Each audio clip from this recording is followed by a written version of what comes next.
Bienvenue à tous les futurs titulaires du BIA et passionnés d'aéronautique.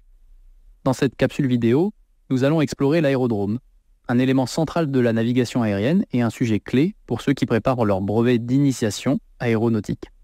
Mais avant de commencer, n'oubliez pas de mettre un pouce en l'air et de vous abonner à notre chaîne.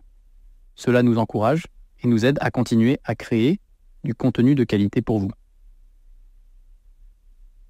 Commençons par différencier les aérodromes contrôlés et non contrôlés.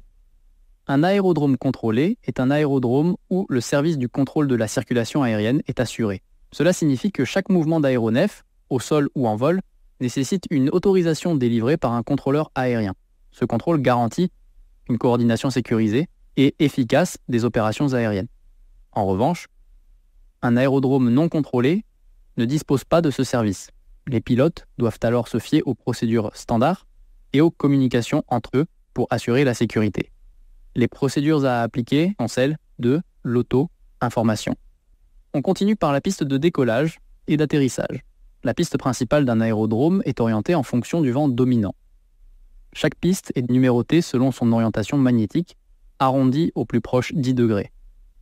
Par exemple, une piste orientée au 118 degrés est numérotée 12, alors qu'une piste orientée au 113 degrés sera numérotée 11. Une piste orientée au 36 degrés sera numérotée 04. Une piste orientée au 255 degrés portera le numéro 25. Ces numéros sont essentiels pour la navigation et l'atterrissage, aidant les pilotes à aligner correctement leur approche. Lorsqu'un aérodrome possède plusieurs pistes orientées dans la même direction, on utilisera une lettre supplémentaire, L pour left, gauche, R pour right, droite, C pour center, centre. Pour arriver sur un aérodrome, le pilote doit réaliser un circuit d'aérodrome que l'on appelle également tour de piste.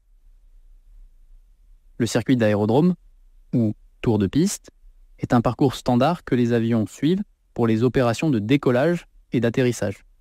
Il se compose de plusieurs étapes. La montée initiale. C'est la phase après le décollage, où l'avion grimpe à une altitude de sécurité, le vent traversier. C'est la phase perpendiculaire à la piste de décollage. Le vent arrière, c'est la phase parallèle à la piste, en direction opposée à l'atterrissage. La base, c'est le virage pour s'aligner avec la piste. La finale, c'est la dernière ligne droite avant l'atterrissage. Je vais terminer par les signaux visuels au sol. Les signaux visuels jouent un rôle crucial, surtout dans les aérodromes non contrôlés. Lorsque les avions arrivent sur un aérodrome non contrôlé, ils survolent l'air à signaux, un grand carré contenant des panneaux de signalisation indiquant des instructions importantes. On va trouver par exemple un panneau atterrissage interdit, précaution spéciale à l'atterrissage, direction de l'atterrissage, virage à droite, piste ou voie de circulation fermée, atterrissage, décollage uniquement sur piste et taxiway. Ou pour finir, vol de planeur en cours. Situé à côté de l'air à signaux, la manche AR montre la direction du vent, aidant les pilotes à déterminer la piste en service, car les décollages et atterrissages se font toujours face au vent. Comprendre le fonctionnement d'un aérodrome est fondamental pour vos connaissances d'aspirants au brevet d'initiation aéronautique. N'hésitez pas à revoir cette capsule et l'article qui lui est associé. J'ai terminé cette capsule. Merci d'avoir visionné cette vidéo. N'oubliez pas de liker, de vous abonner pour plus de contenu sur l'aéronautique et de poser vos questions ou partager vos expériences dans les commentaires.